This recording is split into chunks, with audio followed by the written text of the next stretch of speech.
लालू यादव के बेटे और जनशक्ति जनता दल के अध्यक्ष यानी तेज प्रताप यादव भले ही वो विधानसभा का चुनाव हार गए हों, लेकिन अपने शौक को लेकर वो लगातार सुर्खियों में रहते हैं और इस बार तेज प्रताप अपने एक अलग अंदाज के लिए चर्चा में आ गए हैं। चमचमाती सुपर बाइक के साथ तेज प्रताप यादव जब राजधानी पटना की सड़कों पर उतरे तो देखने वालों के होश उड़ गए। हेलमेट पहने तेज प्रताप एक प्रोफेशनल बाइकर की तरह नजर आए। तेज प्रताप यादव ने हाल ही में नई बाइक कावासाकी निंजा ZX6R खरीदी। ये एक स्पोर्ट्स बाइक है, दमदार फीचर्स और स्पीड के लिए जानी जाती है, जिसकी कीमत करीब 15 लाख रुपए है। तेज प्रताप ने इसका एक वीडियो भी बनाया और अपने सोशल मीडिया अकाउंट में शेयर किया, जो वायरल हो गया।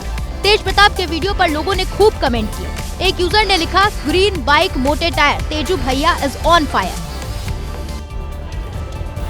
पहले नीतीश कुमार ने एक मुस्लिम लड़की का हिजाब खींचा और उसके बाद यूपी सरकार के मंत्री संजय निषाद ने उस पर एक विवादित बयान दे दिया।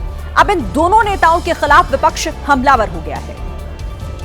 नीतीश कुमार पर विपक्ष का गुस्सा भी शांत भी नहीं हुआ था कि संजय निषाद के अभद्र बयान ने विवाद और बढ़ा दिया। उत्तर प्रदेश में ऐसे मंत्री मौजूद हैं जो मां बहन बेटियों के बारे में ऐसी घटिया सोच रखते हैं। संजय निषाद भी जानते हैं कि जो उन्होंने कहा वो अभद्रता की श्रेणी में आता है, लेकिन बावजूद इसके वो अपनी बात को सही साबित करने में जुटे हैं।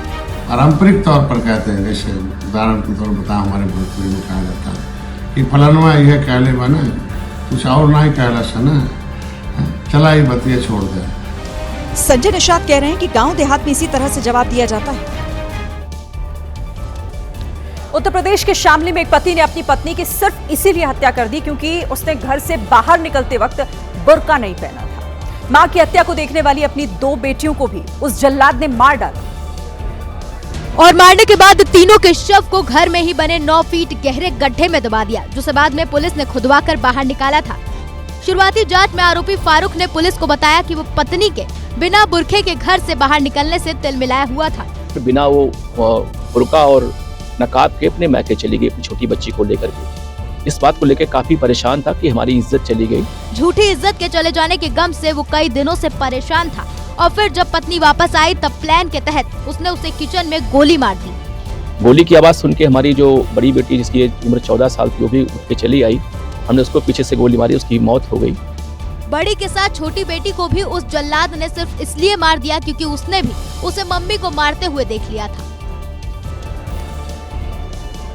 भारत दुनिया में सबसे ज्यादा सड़क हादसों वाला देश है और ये ऐसा रिकॉर्ड है जो भारत के माथे पर किसी कलंक से कम नहीं है। आज राजस्थान के अलवर और उत्तराखंड के ऋषिकेश में कोहरे की वजह से कई गाड़ियां आपस में टकराई, जिसमें कुल मिलाकर 7 लोगों की जान चली गई।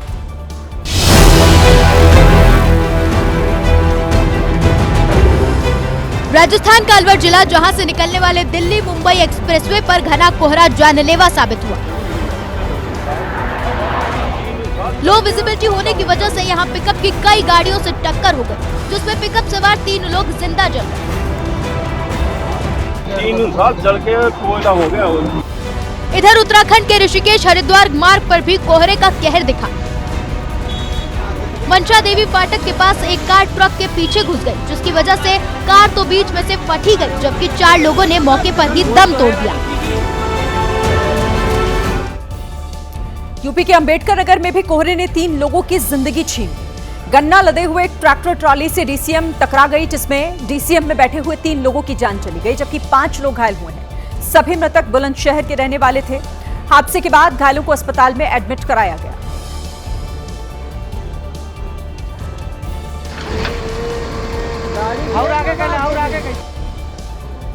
नेशनल हेराल्ड केस को लेकर सियासी घमासान लगातार हो रहा है। कल कांग्रेस की तरफ से पीएम मोदी और अमित शाह का जिक्र करते हुए गैंग्स ऑफ गांधीनगर शब्द का इस्तेमाल हुआ था। अब इस पर बीजेपी ने पलटवार किया है।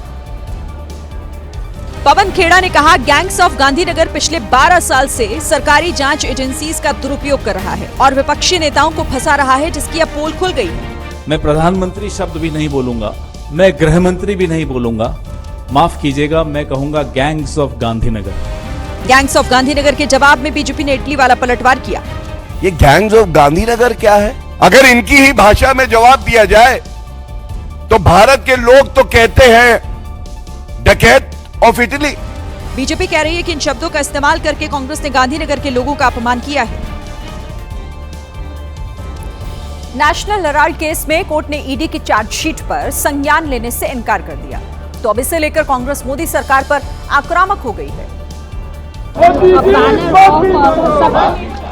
संसद के बाहर कांग्रेस के सांसदों ने इस मुद्दे पर प्रदर्शन किया तो वहीं खरगे ने प्रेस कॉन्फ्रेंस कर मोदी सरकार की नीयत पर सवाल उठाए। ईडी और मनी लॉन्ड्रिंग का केस डाल के उन्होंने कई एमपीज को अपने तरफ लिया, कई राज्यसभा मेंबर्स को लिया, कई जगह सरकारें बनाई।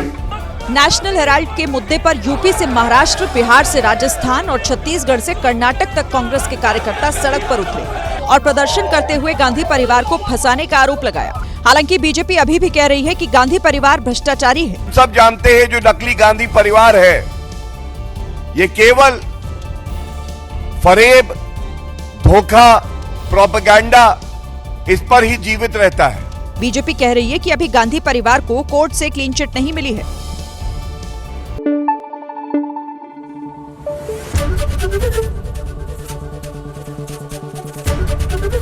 एबीपी न्यूज आपको रखे आगे।